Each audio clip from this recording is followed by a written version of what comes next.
Hi everyone, welcome to our next session, History class, Chapter 4, History of Indian Arts. So, this part we are going to learn about architecture and sculpture. So, in this architecture and sculpture, in today's session we are going to learn about the Indian visual art in architecture and sculpture, or Indian tradition in the architecture and sculpture. We all are familiar with number of rock cut caves in India. For example, Ajanta caves is an example for the rock cut cave. So this tradition of rock cut caves was started in the 3rd century BCE. If you are observing the rock cut caves, we can understand that it has its own compositions and the specialities. If you are observing the image, what it is given here, we can understand that it is an example for the entrance of a rock cut in India. That means the figure what is shown here, it is Ajanta caves entrance. So if you are observing this entrance, we can see that interiors with its carved design. A lot of carvings we can see here. That means many carved columns, images are excellent specimens in this art. And on the ceilings also they were used different paintings. Still some of the caves these paintings are remaining as it is. The rock cut caves in Ajanta in Maharashtra was declared as World Heritage Centers in the year 1983. And in the next one we are going to learn about the temple architecture. So if we are observing the temple architecture or the temples in different parts of our country, it has the different styles. If you are observing the temple in North India or South India, its structure or the architectural designs are entirely different. So these styles are known as the different names. For example, in the beginning, this temple architecture was started in the 4th century CE. That means during the Gupta period.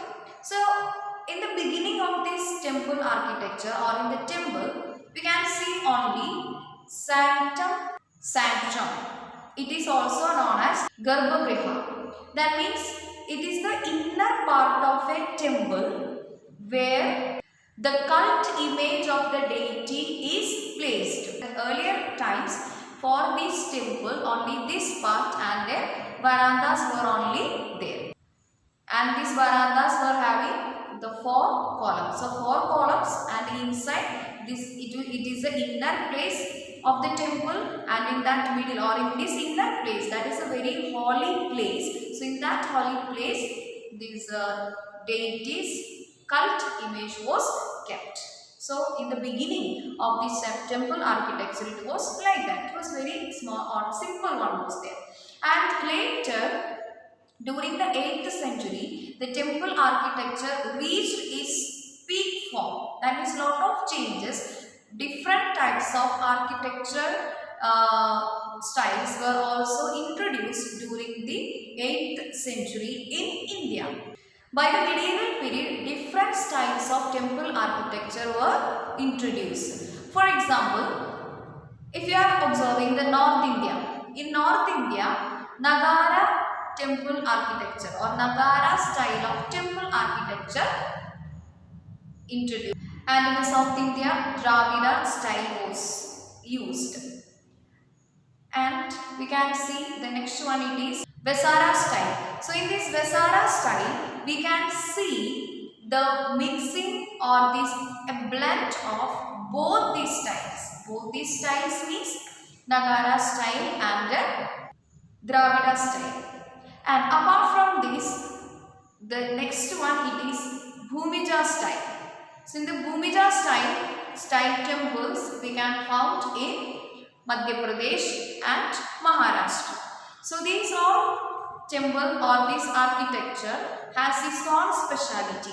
Nagara style, you can see in the image, it is almost same like a Bhumija style. Series of miniature towers were arranged, which become smaller towards the top. Hence, the tower appears to be continuously rising from the base of the temple to the top. So, in different parts of the country, in India, if you are observing the tradition of temple architecture, it got different styles and lot of changes according to the place or their culture or the years or the different years also. And during the 12th and 13th centuries, in Maharashtra, a new style of temple architecture was followed. Temple architecture was introduced. It is known Hemadpanthi is the. So the important characteristics of this style, Hemadpanthi style, it is they didn't use any mortar for the construction. They were just interlocking and a mortise joints. So that was the speciality of Hemadpanthi temples, what we can see in Maharashtra.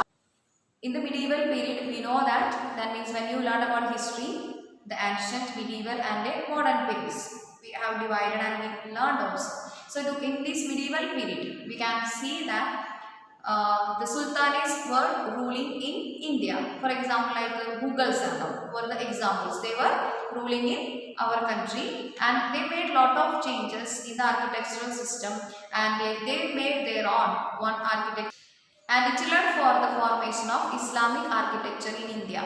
So in their Islamic architecture in India, we can find the influence of Persian, Central Asia, Arab and pre-Islamic native Indian styles were also we can see in this Islamic architecture. For example, Qutub Minar. Qutub Minar, we know that it was built by Qutbuddin Aibak in the 12th century and it was completed by Iltutmish in 13th century. You just see how many years they have to complete it. And it is the highest minaret in the world.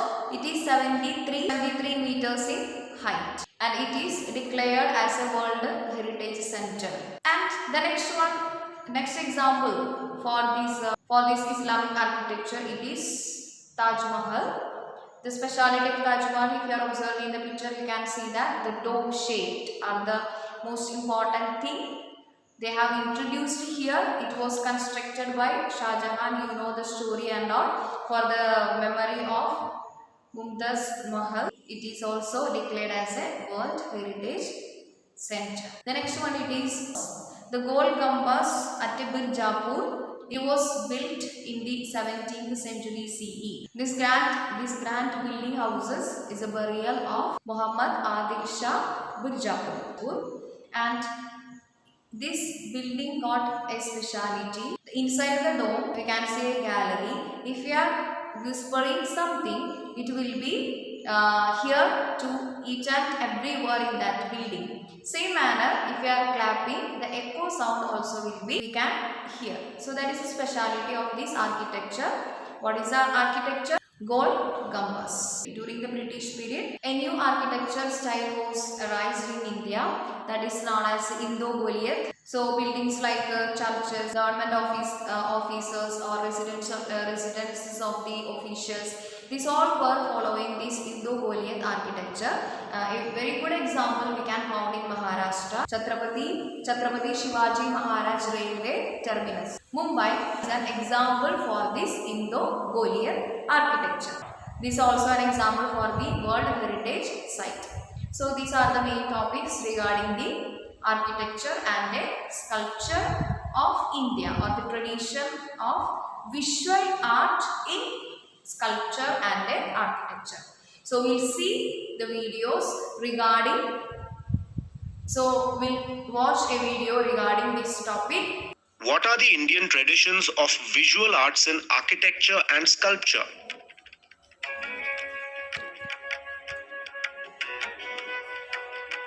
Art is a form of expressing a person's imagination, emotions, and creative skills. Do you know that India has a rich history of visual arts? The architecture and sculpture of various buildings in India have interesting stories to tell. Drik Kala means visual arts in Sanskrit. Art in the form of painting, drawing, sculpture, graphics, and other decorative forms that can be experienced through the sense of sight is called visual art. Paintings and rock-cut sculptures of Ajanta caves are an example of visual art. The art and technique of designing a building is known as architecture. Sculpture is a form of art where hard materials are developed into art objects. Stone, metal, clay, wood, etc. may be used to carve, mold, weld, or cast to make beautiful sculptures. In the ancient times, people used to carve rocks into beautiful shapes. A rock-cut cave represents a blend of architecture and sculptural art. This form of art started developing in the 3rd century BCE in India. The structure of a rock-cut cave is carved out of a solid natural rock. Mold, weld, or cast to make beautiful sculptures. The structure of a rock-cut cave is carved out of a solid natural rock. In India, you can find more than 1,500 rock-cut structures. These are rock-cut caves at Ajanta and Verul in Maharashtra. The Ajanta caves encompass 30 rock-cut Buddhist cave monuments. During the Gupta period, the temple architecture started developing in India. This was around the 4th century CE. Temples started evolving from the rock-cut caves into different structural forms. You must have noticed that the temple towers are of different styles across India. The styles of the towers indicate the different styles of temple architecture. North India has the Nagara style and South India has the Dravid. Vesara style is a combination of these two styles of architecture. For example, the Chennakesava temple in Somnathpur, Karnataka. The Bhumija style is similar to the Nagara style. It has a series of miniature towers arranged in such a way that they become smaller towards the top. It can be found in Madhya Pradesh and Maharashtra. Hemadpanti temples have star-shaped outer walls. These temples were built during the 12th and 13th centuries in Maharashtra. You can see that the mortise and tenon joint technique has been used to build the walls of these temples. Some examples of Hemadpanti temples are Ambreshwar temple in Ambernath near Mumbai, Gondeshwar temple in Sinnar near Nashik, and Aundh Nagnath temple in the Hingoli district. The Islamic architecture took over India during the medieval period. Islamic architecture is a blend of many types of architectural styles such as Persian, Central Asian, Arabic, and pre-Islamic native Indian styles. The highest minaret in the world, the Qutub Minar at Mehrauli, is an example of Islamic architectural style. The Qutub Minar is 73 meters high. Another Islamic monument, the Taj Mahal at Agra, was built by Shah Jahan in memory of his wife Mumtaz Mahal. These monuments have been declared as World Heritage Sites by UNESCO. Gol Gumbaz at Bijapur in Karnataka was built in the 17th century CE and houses the burial chamber of Muhammad Adil Shah of Bijapur.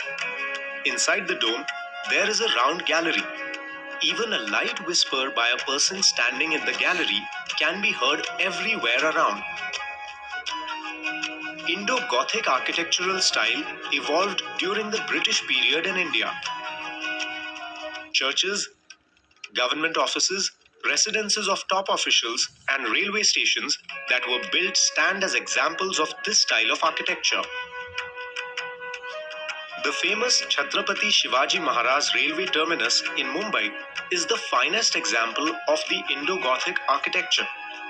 This building is declared a World Heritage Site by UNESCO. Did you know that humans used natural caves as places of worship and shelter in the ancient times? Many primitive tools and rock paintings can be seen in the caves of the Bhimbetka rock shelters. The earliest cave paintings found here are about 30,000 years old. Let us do a quick recap of the important points learned so far. So I hope all of you understood. So learn well, read well the topic. Thank you.